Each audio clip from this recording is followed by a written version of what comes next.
Welcome back sa aming channel mga idol. Wala kaming magawa ng mga tropa ko ngayon, kaya sa video nito ay magno-North Loop ride tayo. Hindi lang basta rides ang gagawin natin. Isasama ko na rin kayo sa mga popular na pasyalan dito sa norte. Kaya tara na, at samahan nyo kaming bumiyahe. Alright mga idol, good morning! Mamasyal, angas, at mag-relax sa magagandang tanawin dito sa aming North Loop ride. Ayos! Ganda! Woo! Kaya ano pang hinihintay nyo mga idol? Let's go! Dasal muna bago tayo bumakbak ng rides. Alright, welcome back mga idol. And ito na nga at nagsimula na tayong bumiyahe, no? Panorte. So ang una nating destinasyon o pupuntahan diretso na agad tayo ng Vigan ay yung day 1. And dating natin doon estimated na dating natin doon mga hapon or paggabi na. And pagdating natin doon, hanap tayo ng accommodation, tapos saka mamamasyal-masyal sa gabi, and kinabukasan saka natin i-explore yung mga lugar sa norte. Kaya mga idol, stay tuned lang kayo and samahan nyo kami sa aming biyahe. Alright. A few minutes later. Alright. Lumuwag. Hala kung ano nang nangyari. Dito pa lang kami sa may arko. Parang bumalik kami. Malayo na ba kayo? Ayan. Lumuwag yung kanyang DC monorack bracket. Nangyari. Okay na. Okay na. Yan lang nangyari yan eh. Oh, sige. Pre, check mo rin yung bracket mo. Baka lumuluwag. Yung bracket ng bag mo, check mo.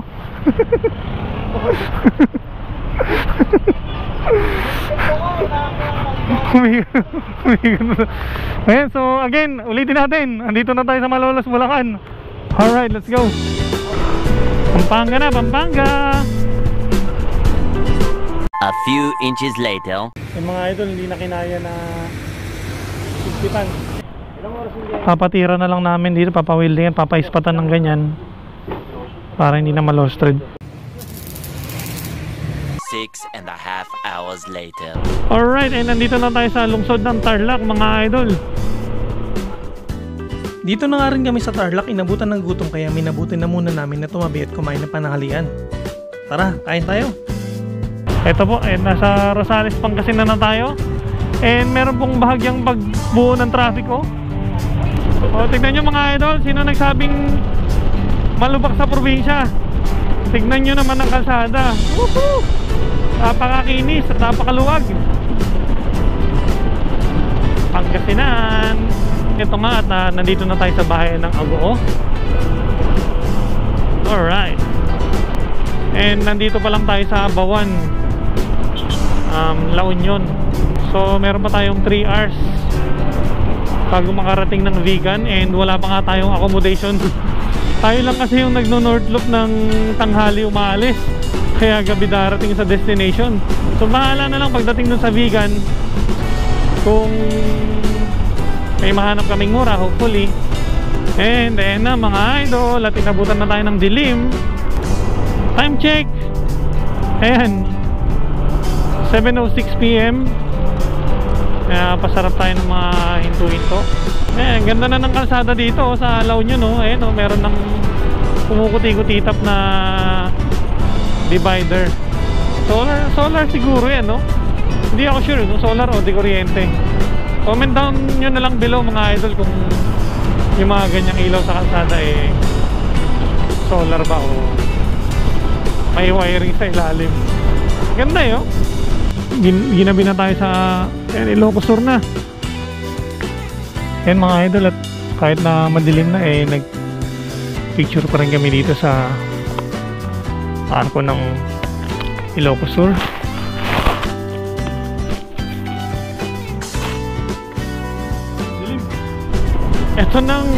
Itong tulay na to na may pula o orange na railings, ang sign na malapit na tayo sa Vigan.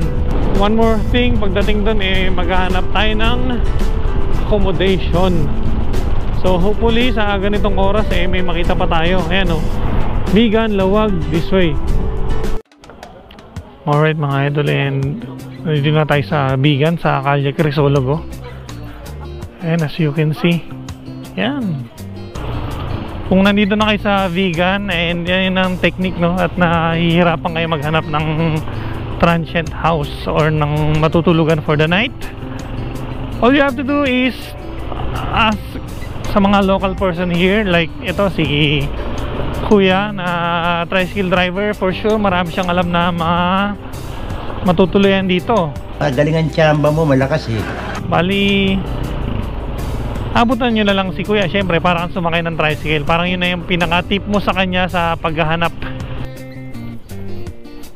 Hanggang anong oras po kami dyan? Hanggang alas 12? Ayos. Opo, lalabas pa. Yung susi po. Ayan, sige po. Salamat po.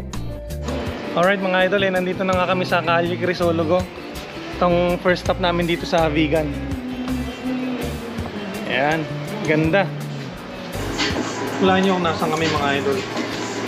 Dito kami sa Lifesaver Store, 7-Eleven.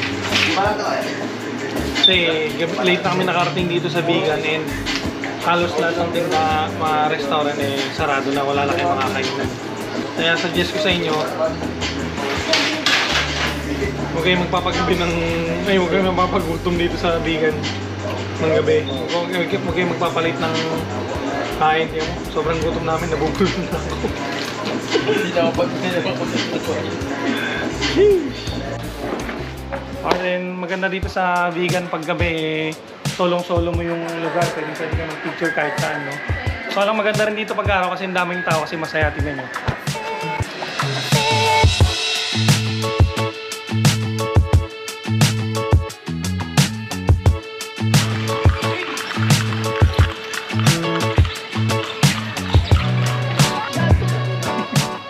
Alright, good morning mga idol. And ito na, day 2. Day 2 na ng ating rides. Kasi yung day 1 biyahe lang papunta. And ngayong day 2 i-explore na natin itong Vigan. And samahan nyo kami, puntahan yung mga popular na pasyalan dito. So ano pang hinihintay nyo? Let's go! Dito naman tayo ngayon sa Plaza Burgos. Isa ang Plaza Burgos sa dalawang pangunahing plaza ng Vigan. Binuo ito upang dakilain ang kabayanihan ni Padre Jose Burgos na isa sa 3 paring martir na binitay noong panahon ng mga Kastila. Di hamak na mas maliit nga lang ang Plaza Burgos kumpara sa Plaza Salcedo. And mga idol, Palm Sunday kasi ngayon, no?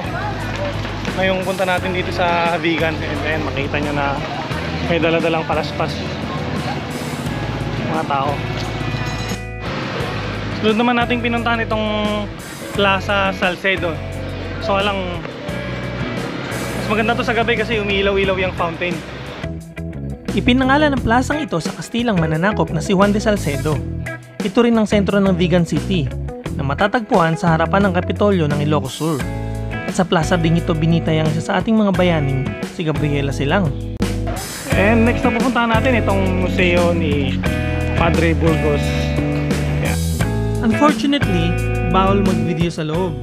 Pero pwede naman kayo mag-picture kung gusto niyo. Itineo ang historic house na ito noon pang 1788. Grabe, tagal na. At dito rin ipinanganak si Padre Burgos. Alright, and palabas kami dito sa bahay ni Padre Burgos. And punta na tayo sa next stop natin.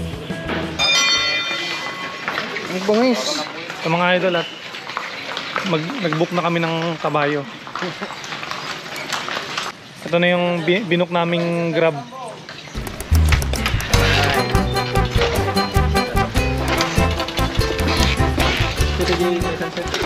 Ayun na, 1 horsepower.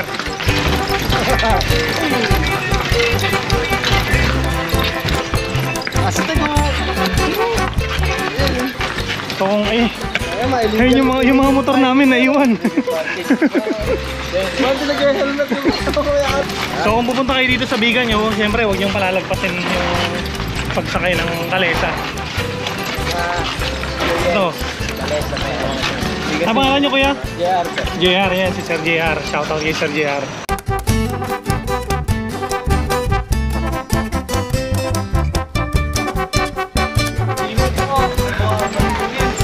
Ayan. Ito naman yung next naming pinuntahan, yung RG Jar Factory.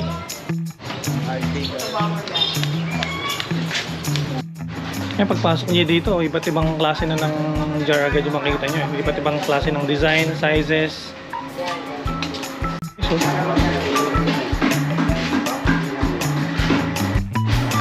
over here naman makikita nyo na ano, yan, may gumagawa ng jar. Siyempre pwede bang palagpasin natin yung paggawa ng jar? Tatry din natin yan. Parang may naamoy ako hindi maganda. So hindi na natin trinay na gumawa ng paso kasi medyo matagal yung tawag nito, interval or yung palitan ng mga gumagawa.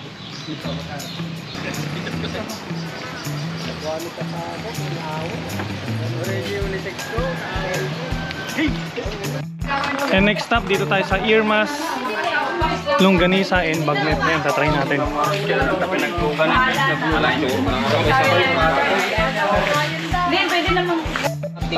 Ayun, unfortunately mga idol, hindi tayo bibili kasi 3 to 4 days pa tong tour natin and suggest nila kapag nabili mo na at least i-ref mo na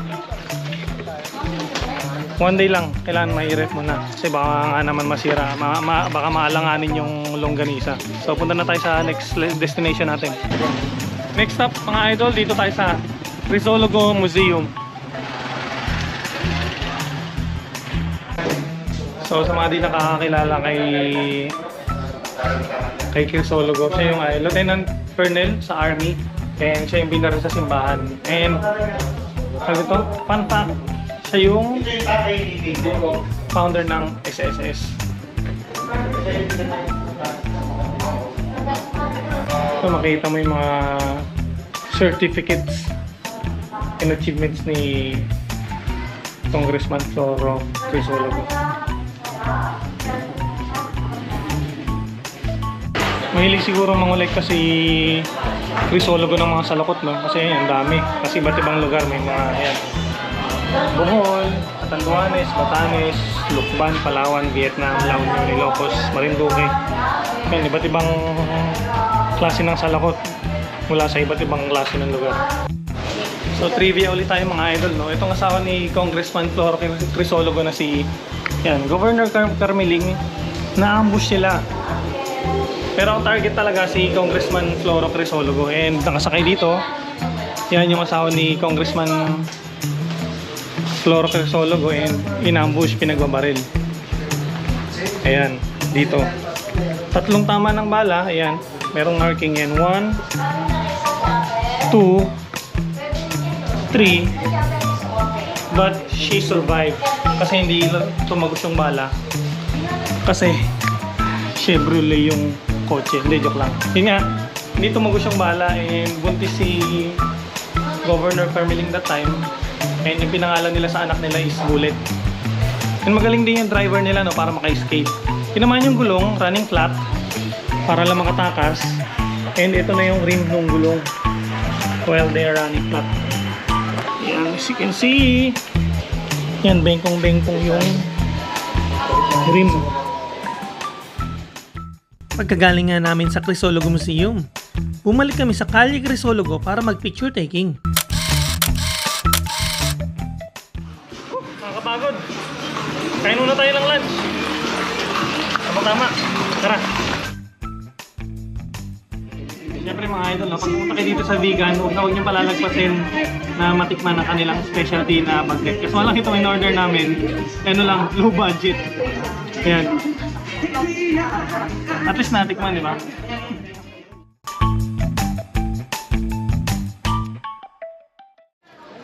Next na pupuntahan naman natin dito sa Baluarte.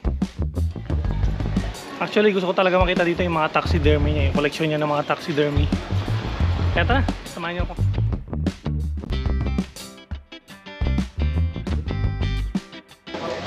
Kinuha lang namin package itong walk-in, dito lang yan sa yung museum lang ng museum lang ng mga taxidermy.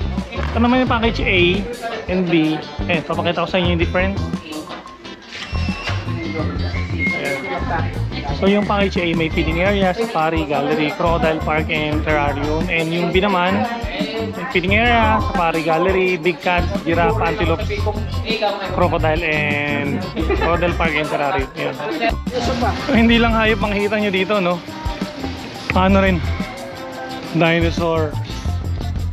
Admission lang ang kinuha namin dahil kukulangin kami sa oras kapag kumuha kami ng package A or B. White lion. Pag kumuha kayo ng package yan, sasakay kayo sa Krabi car na ganyan with yan, tour guide. Siyempre yung driver nyo, siya na rin yung tour guide nyo. And kami walk in lang, hingal. Woo! And ito talaga yung gusto ko mapuntahan dito, yung Safari Gallery.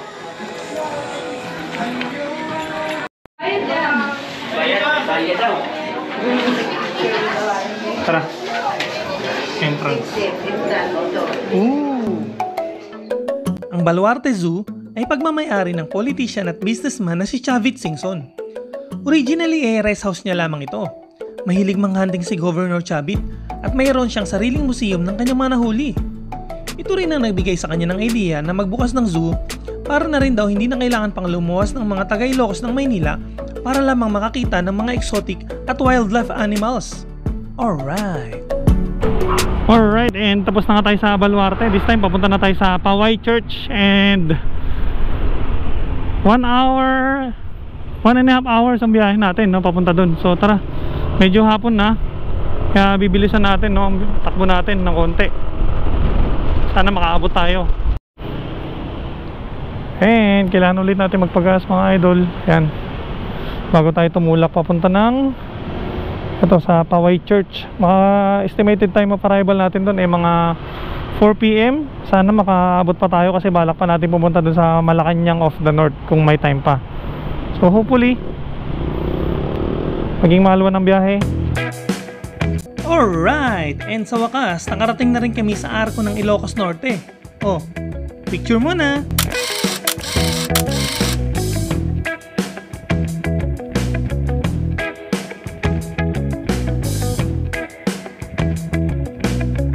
And ito na nga, at hapon na nga tayo nakarating dito sa Poway Church.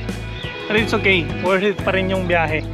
Ang St. Agustin Church, o mas kilala sa tawag na Poway Church, ay naitayo noong 1710. Idiniklara itong National Cultural Treasure noong 1973 at popularan simbang ito dahil sa kanyang kakaibang estruktura. Alam nyo ba na ang bell tower nito ay ginamit ding lookout point ng mga katipunero noong panahon ng mga Hapon? So after namin dito mga idol, sa Poway Church, diretso namin ng Pagod Food. Doon na kami maghanap ng transient house na matutuluyan, and bukas itutuloy na naman namin yung paggagala. Alright, kalimutan mo. Ikaw ang sasabi nun eh. Alright. Yun. Pero syempre bago tayo tumulak pa Pagod Food, no, kailangan may laman yung tiyan natin. So titikim tayo nitong Don Empanada. And marami silang flavor. And dito lang yan sa tapat nitong Poway Church. Na ako. Order na kayo. Ito na mga idol, at titikman na natin ang pinagmamalaking empanada ng Ilocos.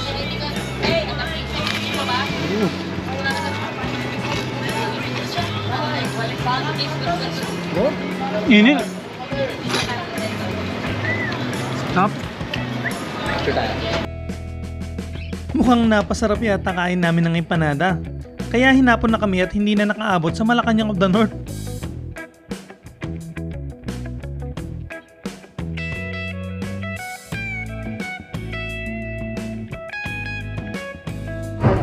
Ayan mga idol, naamoy nyo pa mga idol ang amoy ng usok ng pusit.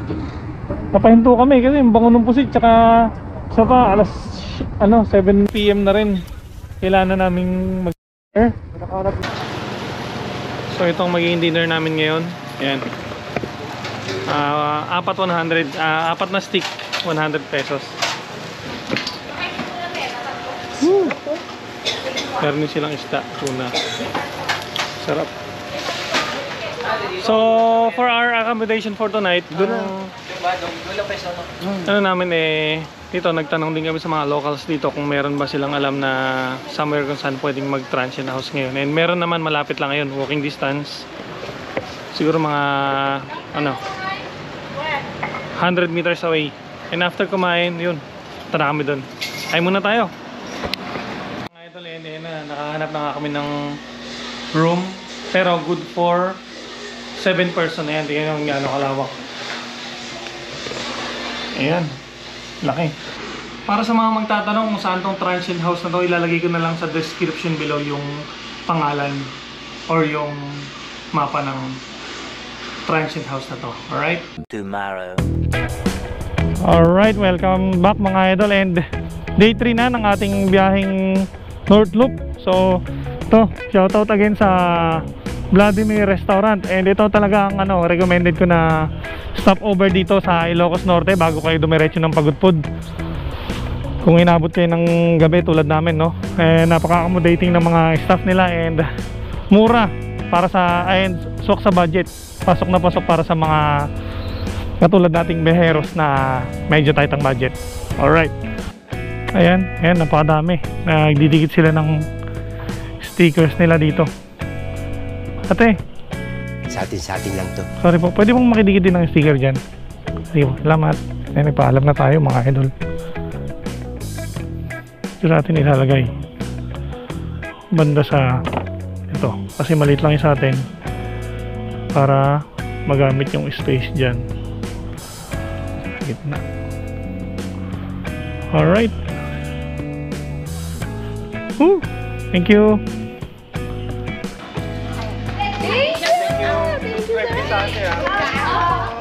Ako nga na, sir. Thank you. Video!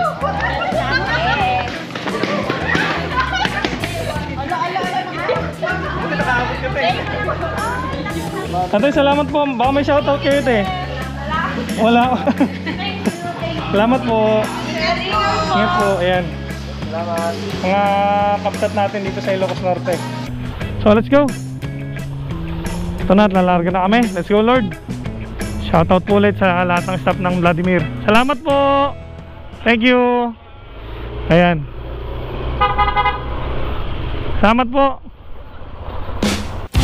Alright, again mga idol, good morning, good morning. And itong ang ating first stop for day 3 itong Cape Bohidor Lighthouse, no? Alam ko paakyat to papalaban na naman si Baymax sa akyatan. And malapit lang siya, galing dun sa Vladimir Restaurant. So tara, stay tuned lang kayo. Samahan nyo kami. Ito na mga idol, makikita nyo Cape Bohidor Lighthouse. Alright, turn right. Ito na ang view. Punta doon. Morning. Morning po. Ayan, napakababait ng mga taga Ilocos. So ito nga ako nandito sa papuntang Cape Bohidor Lighthouse. Dahil nga ito ay nasa tuktok ng bundok. And itong lighthouse na ito ay nagsisilbing gabay ng mga barkong naglalayag dito sa karagatan natin bandang Ilocos Norte at Pagudpud. Ayan, I think hanggang dito lang tayo. Ayan. Tapos maglalakad na lang tayo paakyat. Motorcycle pwede pumasok. Morning po. Pwede naman po makita doon, diretso na. Sige po. Thank you. Kung kayo ay naka 4 wheels mga idol, hanggang doon lang kayo. Beyond that point, hanggang doon lang kayo kasi hindi pwede ang sasakyan dito. Kaya kailangan nyo sumakay ng tricycle. No? Ganda ng view. Dagat na. Ayan, may mga tropa rin tayong mga riders dito na bumisita rin dito. Tapos na po kayo? Oo. Galing namin sa taas. Vlogger kayo, sir? Feeling. Feeling vlogger lang. Kayo po ba? Ay hindi. Feeling lang. Pare-parehas po tayong pilingero Ay, ito pala kay ma'am. Yan. Subscribe kayo sa channel namin te ha. Salamat po. Baka may gusto kayo shoutout. Sa? Oo. Taga Manila po. Valenzuela. Kayo po ba? Valenzuela lang din. Ipo, subscribe po kayo. Baka may gusto kayong shoutout, sir. Ito. Shout out sa mga taga Lingo, Solana. Ayan. Ayan, matarik na nga kung dito ka kaya pataanin yung motor. Hindi, joke lang mga idol. Joke lang yun. Maglalakad tayo. Ayan, tara. Ayan. Aray ko, natisot pa ako. Watch your step mga idol kasi matataas yung ano niya. Tapakan. Ayan. Parang tahimik dun sa baba. Tingnan natin sa taas kung maraming tao. Ayan, ito na ang entrance. Sa wakas, ito, adult, 50 children. Uy, libre pala tayo. Sa mga idol nating senior, estudyante at PWD, huwag ninyong kalimutang dalhin ang inyong mga ID para maka-discount sa mga tourist destinations tulad dito. Tara. Ang Cape Bohiador Lighthouse ay matatagpuan dito sa Burgos, Ilocos Norte. May taas itong 20 metro at itinayo ito nung panahon pa ng mga Kastila.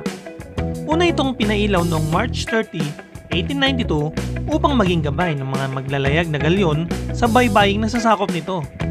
Makalipas ang 100 taon ay patuloy pa rin itong naging gabay ng mga barko upang hindi sumadsad sa mabatong baybayin ng Bohiador. Alright. Yan, dito sa right side makikita nyo lang yan ang mga bulubundukin. Punta naman tayo sa kabilang side, sa left side. Napakaganda. Sheesh, ganda ng view. Pasok tayo dito sa loob. Siguro ano to, no? Kwarto ng tagabantay ng lighthouse.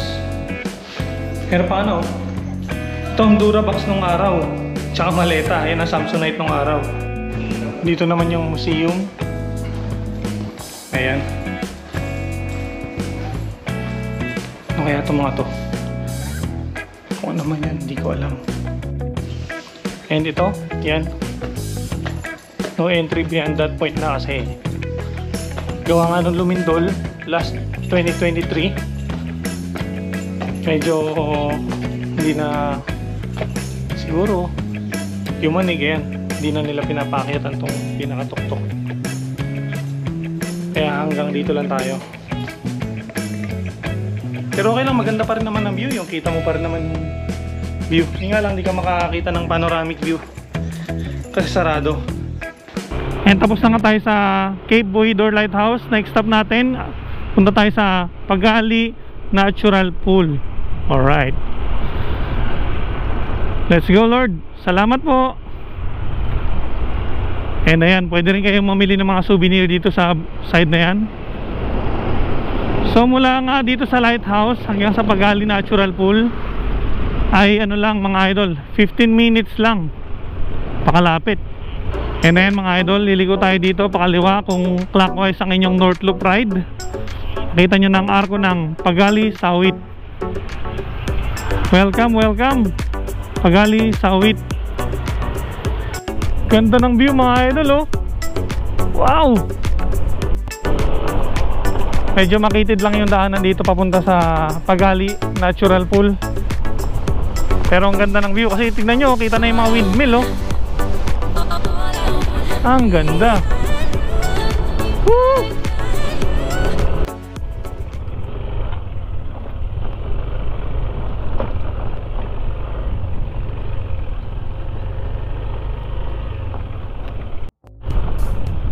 Wow, ganda. Parang wala ka sa Pilipinas eh. Kala mo nasa buwan ka, oh. Stig. Tara. Napakaganda, napaka-majestic and amazing ng tanawin. Ayun, yung mga rock formation. Yan, Stig. Dito, itim na mga bato. And ito nga yung natural pool na tinatawag. Tara, paparoon pa tayo. Mag-ingat lang kayo dito, no, kasi talagang bato-bato. Yan, ganyan.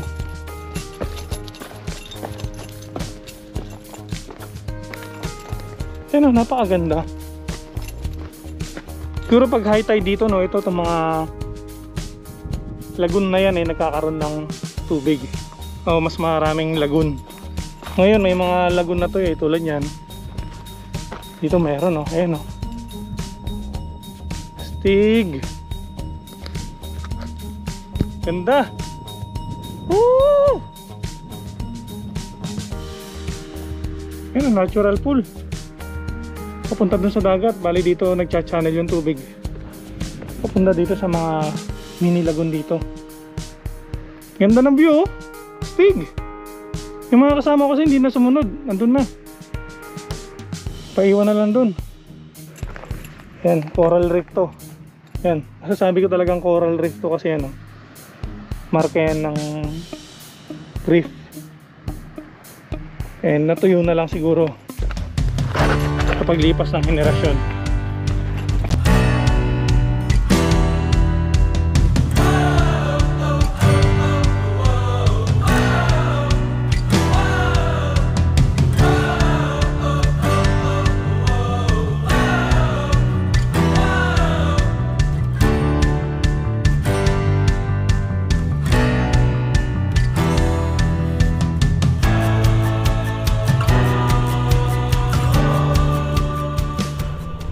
Alright mga idol, and tapos na tayo dito sa Pagali Natural Pool. Dito sa mga itim na bato. Ngayon naman, next stop natin, pumunta naman tayo sa Buting Bato, sa Kapurparawan Rock Formation. Yeah! Yan, medyo napalaban yung si Baymax dito ah. Ready na? Let's go! Let's go Lord, gabay niyo po kami sa biyahe. Start! Parang hindi tayo dito dumaan kanina mga idol ah. Mukhang pinapahamak na naman tayo ni Google Map ah. Bakit puro bato? Kanina dinaanan namin, konti lang yung bato. May mga semento pa. Oh my gosh. Oh my gosh, balbas. May paahon pa. Sige.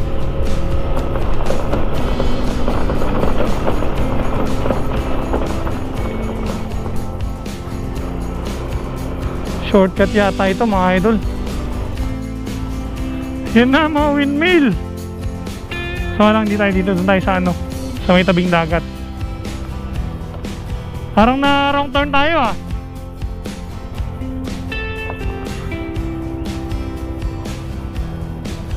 Yan naman yung paa mo, alalay. Ayun oh. Ang lawak. Saan ba to? Sige, tiwala lang Google Maps. Mukhang may trail naman, oh, may daanan. Kaya sige, kapag nawala tong trail na to, doon na tayo bumalik. Kaya dahan-dahan lang dito mga idol kung nakamotor kayo, kasi maaaring dumulas ang inyong mga gulong sa mga bato. Maliliit na bato pa naman, no?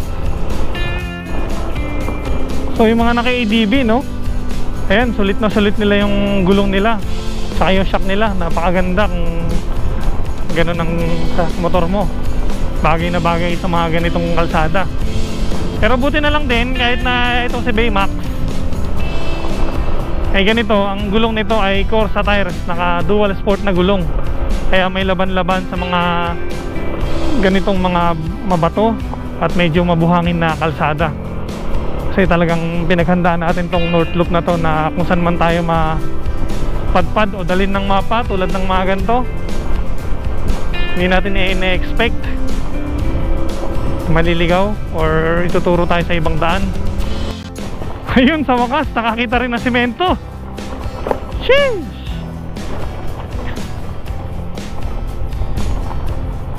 Walang katao-tao ah. Tama ba itong pinupunta natin?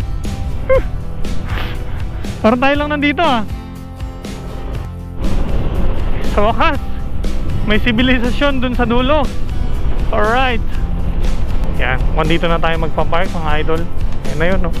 May kabalyo. Yan na, gateway papunta sa Kapurpurawan Rock Formation. Para mga idol, samahan nyo kami.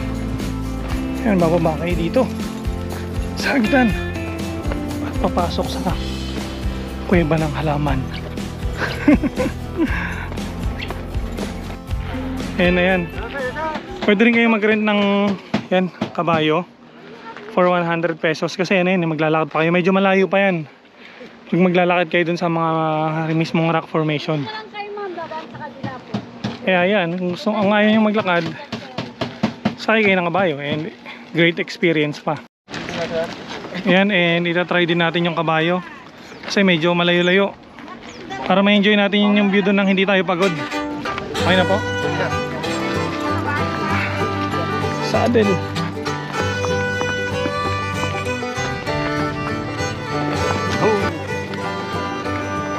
Ngayon nandito na tayo sa Kapurpurawan Rock Formation via kabayo.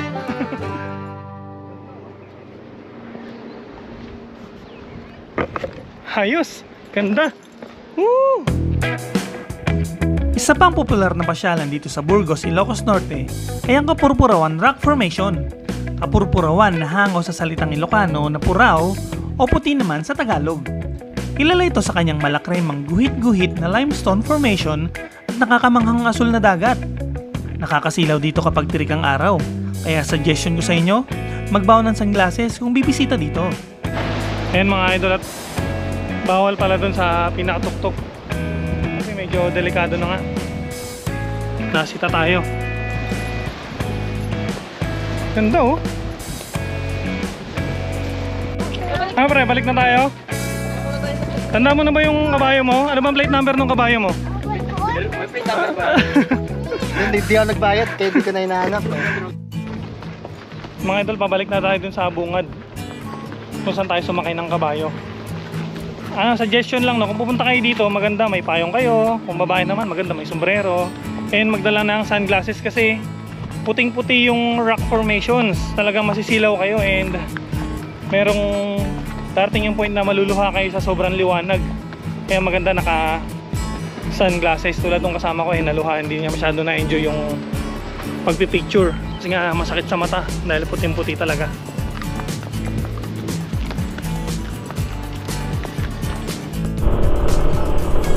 Eh na nga mga idol, bago tayo tumulak pa Banggi Windmills, doon na rin tayo sa Kapurpurawan Rock Formation kumain ng lunch kasi lunch time na rin para may energy na tayo bago tumulak sa ating next stop, ang Banggi Windmills. Ayan, may kambing, may kambing, may kambing.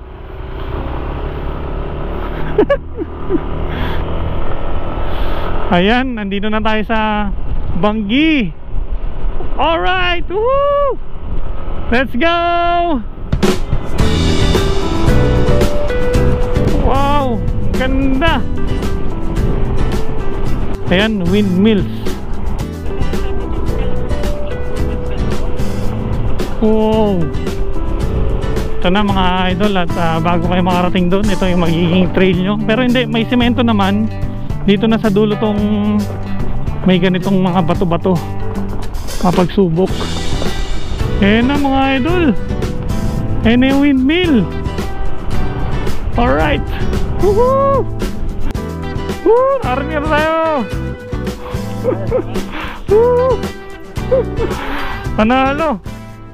Alright mga idol, finally nakarating na rin kami dito sa Banggi Windmills. Woo! Alam nating maraming windmill dito sa Ilocos Norte, pero ang pinaka-popular ay ang windmill ng Banggi Wind Farm. Sa habang 9 kilometers ng Banggi Bay ay nakapilang mahigit 20 windmill turbines. Simula nga nang naitayo ang mga ito, hindi lang nakatulong sa sustainable energy, nakatulong din ito sa paglago ng turismo sa Ilocos Norte.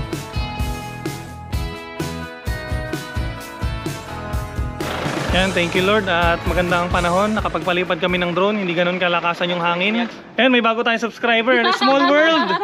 Kasi itong mga to ano pala namin, kabatch ko ba? Hindi. Kabatch nitong kasama namin na si AJ, yan. Baka may gusto kayong shoutout. Ala, hello sa mga taga St. Cat. Nag-North Loop na din kayo. Ito, ano to, St. Catherine North Loop, mga idol. Salamat sa pag-subscribe. Thank you. Ingat. Next stop mga idol, papunta na tayo ng Patapat Viaduct. And babalik ulit tayo papunta sa Saud Resort or Blue Lagoon. Pinagpipilian pa namin kung alin sa dalawa ang pag-i-stayan namin for the night. Kasi bukas kakalahatiin na namin yung aming biyahe pabalik ng Manila, dahil kung sa 5th date pa kami babiyahe o babakbak ng biyahe mula Apari hanggang Maynila, hindi namin kakayanin.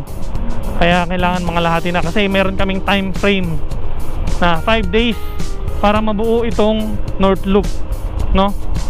Kasama ang mga pamamasyal sa mga sikat o mga popular na pasyalan dito sa Ilocos Sur, Ilocos Norte, Apari at marami pang iba. Alright, so stay tuned lang kayo mga idol, samahan nyo kami.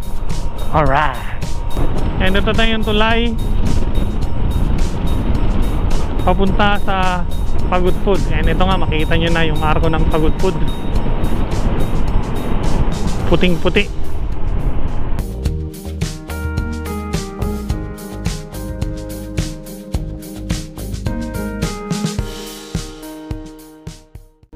And tumulak na kami after magpa-picture sa arko ng Pagod Food. Ayan, welcome to Pagod Food. Ito na ang bungad ng Patapat Viaduct. Ayan, makikita nyo na oh. Malapit na tayo dun sa pinaka yung tourist spot or hinihintuan ng mga taong nagpupunta dito. Kita nyo, ayan, karagatan na dyan sa kaliwa. And kabundukan naman dito sa kanan, dahil nandito na tayo sa dulo ng Pilipinas. Pilipinas talaga nga namang napakaganda. Nakarating na nga tayo mga idol dito sa Patapat Bridge. Ayan, nasa dulo na tayo ng Pilipinas. Woo! Ang ganda. Amazing! Ang Patapat Viaduct o Patapat Bridge ay matatagpuan sa northernmost tip ng Luzon. May haba itong 1.3 kilometers na nagdurugtong sa rehiyon ng Ilocos at Cagayan Valley. Nakumpleto at binuksan ito sa publiko noong October 1986. At mula nga rito ay matatanaw mo ang Pasaling Bay at kabundukan ng Cordillera. As of we're filming this video, ito ang pang-apat sa pinakamahabang tulay dito sa Pilipinas. And magpipicture-picture lang tayo dito and kukuha ng mga ibang ng konting video. And aalis na rin tayo kasi medyo papadilim na. So makita nyo dito, yan, puro boulders. Yan, mga malalaking bato. And dun, hanggang dun yan. Napakakalmado ng dagat. Thank you Lord at binigyan nyo kami ng ganitong kakalmadong panahon ngayong biyahe namin. Ganda ng panahon. Woo! Alright, ang saya-saya, no? Nakarating na tayo dito sa Patapat Bridge. Ayan, talaga nga naman napaka-amazing ng Pilipinas. Ang ganda ng view, relaxing, talagang nature vibe. Kaya ang adventure ang hanap nyo, try nyo na rin nung ginagawa namin, no? North Loop. Yan, napaka-recommended.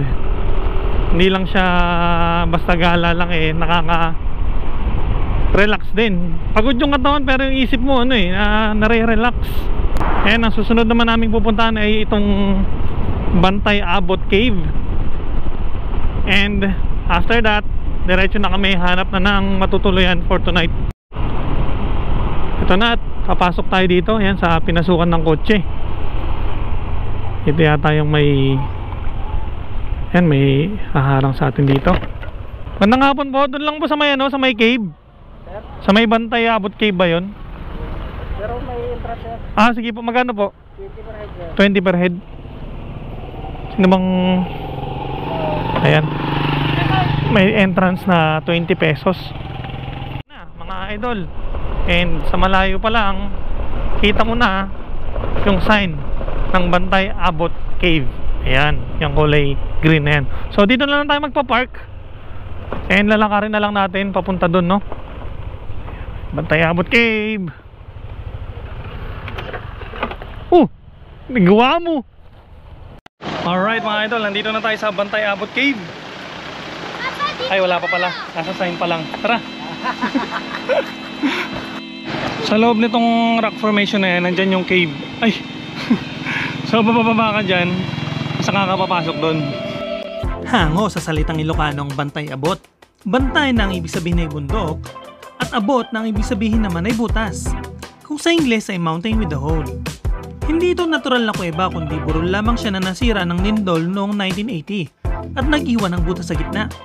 Para tuloy siyang malaking donut na nakalubog ang kalahati sa dagat. Pagtanaw mo nga sa kabilang banda ng kuweba ay bubungan sa iyo ang napakagandang tanawin ng karagatan.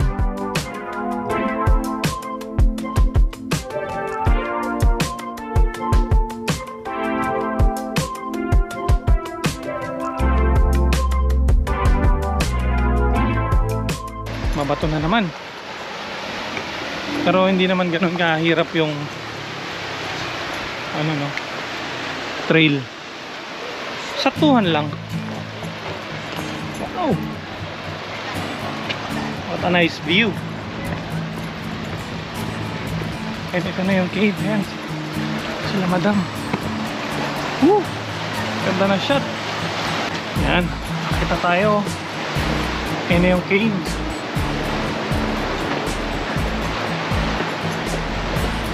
Pinaliwanag. Oh my god. Ganda. Woo!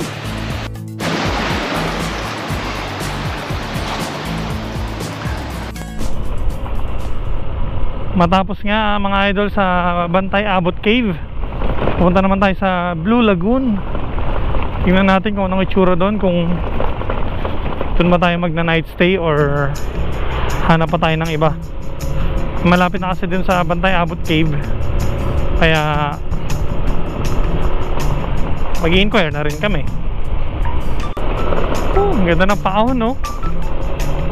Pag-ahon mo, ganda ng view. And ito na mga idol, yung Blue Lagoon. Ayan. And dito naman sa kabila, marami nang maho-homestayan na mga bahay, or pwede niyong pag-stayan for the night habang maliligo sa dagat, no? So tara, maghanap-hanap muna tayo para makaligo pa tayo habang may araw pa. 1.5 daw, boy.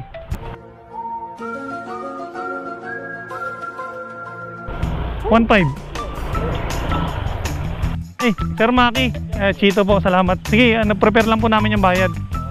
Sa wakas, nakahanap din kami ng tent ng homestay or transient house dito sa tabi ng Blue Lagoon. Talagang tapat lang, beachfront. And after nga ng napakaraming mga pagmamaneho, dito na tayo sa Blue Lagoon. Nandito na rin lang tayo sa Ilocos Norte. Tara na at bisitahin natin ang isa sa pinagmamalaking beach ng Pagudpud. Ito ay ang Blue Lagoon. Ito ang tinuturing nilang Boracay of the North dahil sa asul na tubig nito at puting buhangin. Dinarayo din ito ng mga surfers tuwing surfing season at popular itong liguan ng mga pamilya at magkakaibigan tuwing summer.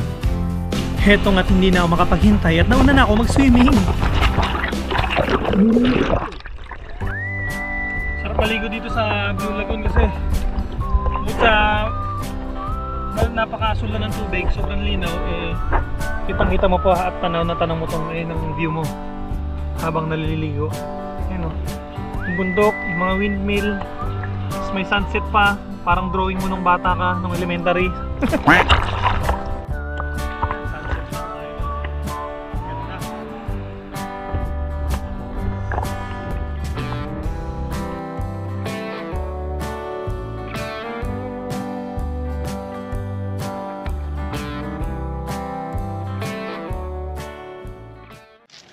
Yan, at yung punta namin si ngayon, si AJ, at kakain na kami. And for tonight's foodie, and po ang aming, sige, kuha lang pagkain. Ayan, sinigang na pork and baconet. Baconet! Super sarap! Oh, sinigang na! Hindi Koreano. Kain tayo mga idol. Lami!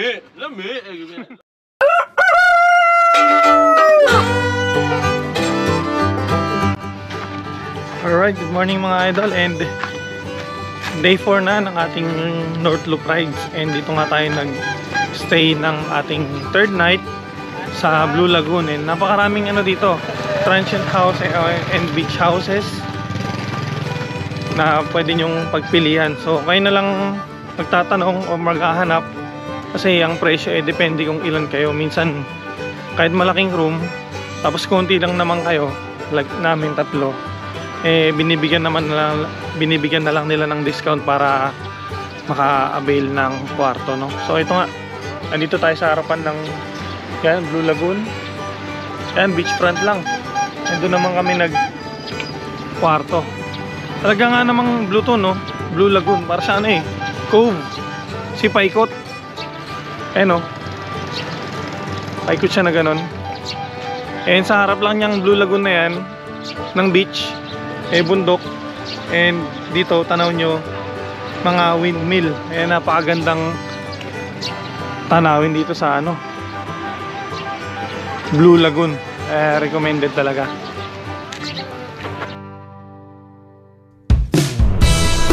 And nakaalis na nga tayo. Kaka-take off lang natin sa Blue Lagoon dahil doon tayo nag-spend for the night kagabi. And okay naman. Kaya nga nasabi ko, perfect beachfront. Napakagandang lugar. White sand. Asul na tubig. Kaya tinawag talaga siyang Blue Lagoon. Blue talaga yung tubig. Akala mo nasa Boracay. So ngayon, ang una naman nating pupuntahan ngayong umaga ay ang Cabigan Falls. Yan, sisilipin natin kung ano nga bang itsura nun, kung maganda ba, dahil ako'y naiintriga din sa falls na yan. So tara, samahan nyo kami. Stay tuned lang kayo. Alright. Ayan, may sign, Cabigan Falls.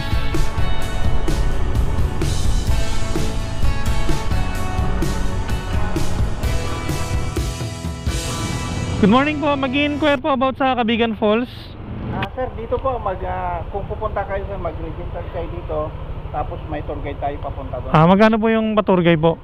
200 pesos. 200 pesos. Tapos ilang lakad po, no? Maglalakad? Ito, sir, hanggang doon sa dulo ng sementado ito, mahigit kalahati. Tapos paparking natin, sasakyan natin, maglalakad tayo ng 10 to 15 minutes. Sir. 10 to 15 minutes. Opo. Ayun, idol, at naka-register na tayo. Yan po, sir, ha? So magbabayad na tayo. Ayun nga, nakahinto na kami dyan. Stop here, information. Yan. So may tour guide kami. Ayun, si Kuya.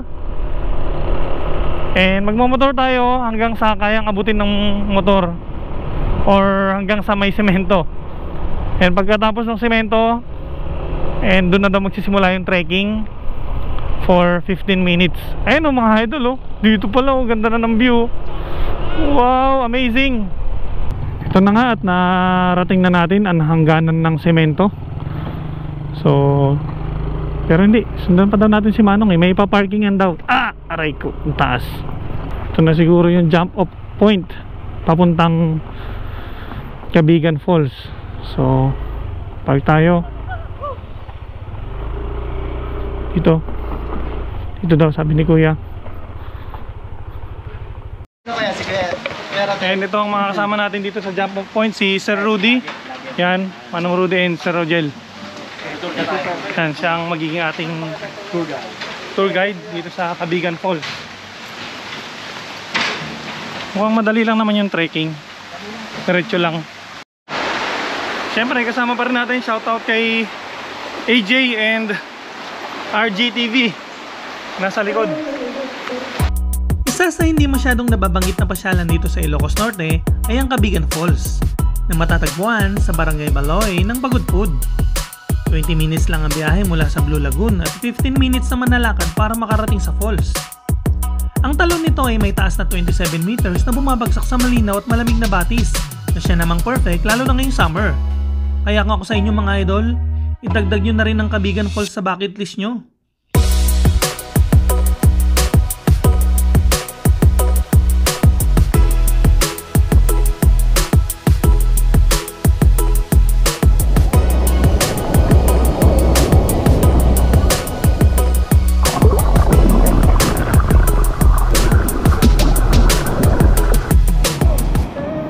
Mga idol, kung mabiyahe kayo ng norte at naghahanap kayo ng nature vibe na liguan, highly recommended talaga tong Cabigan Falls. Sir, bakit Cabigan Falls ang tinawag dun sa falls na yun? Ito, sir, tinawag na Cabigan Falls dahil ito po, lahat dito na tumitiran, supply namin ng tubig ay nanggagaling dito sa Cabigan Falls. Parang dito, kumbaga kabig ba, no? Opo. Kabig ng tubig. Dito sila kumukuha ng tubig nila at sumusupply dito sa barangay nila. Okay, make sense nga naman. Tama, kasi tingnan mo dito, ito lang dinadaanan namin ha. Kaliwat kanan, yan, ang ilog. Yan, nagaling sa falls. Na siya namang dumadaloy papunta dun sa mga kabahayan dun sa unahan.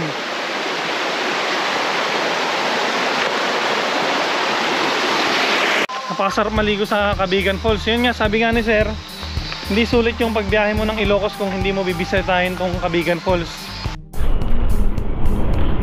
Mga idol, sulit. Napakaganda nung Cabigan Falls, no? Talagang huwag niyong palalagpasin. So ito, medyo tayo tinanghali na kami. Napasarap ang usapan namin kasi 30 minutes lang kami dun sa falls. Pagdating mo dun, talagang magbabago ang isip mo. Talagang mapapasarap ka sa ligo at mapapasarap sa pagtambay dahil napakaganda ng view. So time check, it's 12:15 in the noon. And papunta na kami ngayon sa Arco ng Apari bago kami magtuloy-tuloy pababa ng Tuguegarao, Cagayan hanggang sa makauwi na. So stay tuned lang kayo mga idol, samahan nyo kami. Alright. So ito mga idol, at nagpapagas muna kami bago tumulak pa Apari, no? Kasi medyo malayo-layo yung babiyahin namin, baka maalangan. Kaya nagpagasolina na rin bago kami kumain ng lunch. Ito pala yung nag-landslide, no? Ginagawa na nila ng barrier, no? Mga idol. Ayan. And ito na, nakadaan na tayo dito sa sign ng Claveria. Pero hindi na tayo hihinto, no? Kasi naghahabol tayo ng oras. Ayan, madadaanan nyo rin to pagpasok nyo ng bayan ng Pamplona. Ang mahabang tulay. Napakaganda rin ng view. Ito na mga idol, ang tulay papuntang Apari. Ayan. Pag nakita nyo itong tulay na to, malapit na tayong kumanta ng mula Apari hanggang Hulo. Ayan po. Napakaganda, oh. Woo! Ganda ng view, may mga naliligo pa sa ibaba. Buong bansa. Woohoo! Tapos ito, kakaliwa tayo dito. Ayun, no, Apari. Ayan, nandito na tayo sa bayan ng Lalo. Kakaiba yung mga motor sa dito, tricycle. Ayan, tri-jeep. Ayan, no, tri-jeep, lupit. Tricycle, motor sa harapan. Ayan, parang kala mo motor ni Duterte, oh. Alright, correction mga idol, oh. Hindi siya tricycle, ano siya? Quadcycle, kasi 4 yung gulong niya. Magay motorsiklo, nilagyan ng bahay sa likod, or yung pinaka, hindi siya sidecar kasi nasa likod, back car. Siguro, pwede. Ayan, oh. Angas. Alright mga idol, and ilang sandali na lang mararating na natin ang Arco ng Apari. Nakarating din tayo sa Apari. Nice. Alright, Apari na. Alright.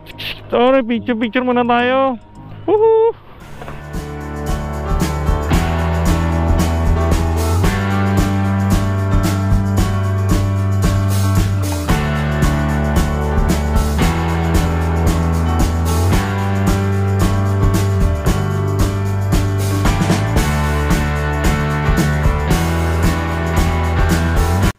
So nga lang ngayong nandito kami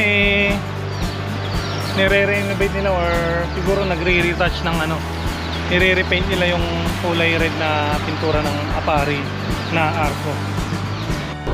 And thank you Lord, at nakarating na kami sa Arco ng Apari, ang aming last stop para sa day 4 ng aming North Loop ride. Maraming salamat din po sa panahon na binigay nyo, no?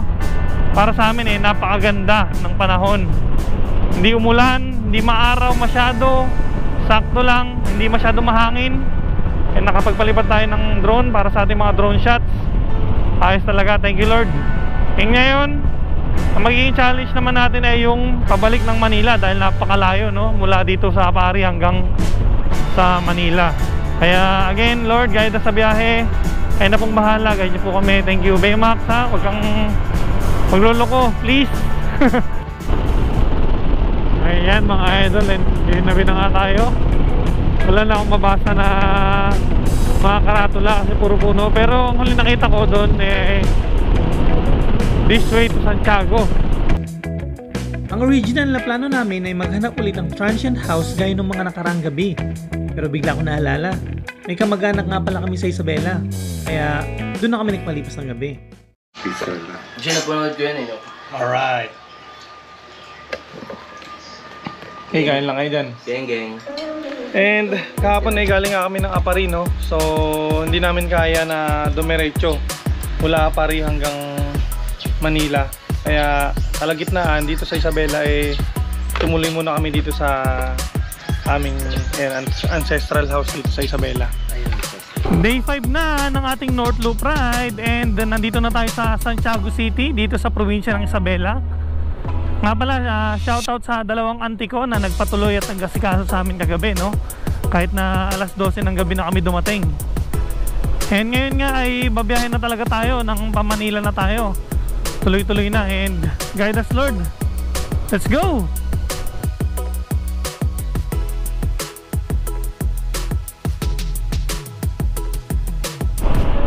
And kalalabas lang natin ng Isabela, mga idol. Eto na. Welcome to Nueva Vizcaya. Andito na tayo sa bayan ng Bambang. And gutom na. Napakaraming paninda dito mga idol na yun. Mga walis, aduyan, at mga basket.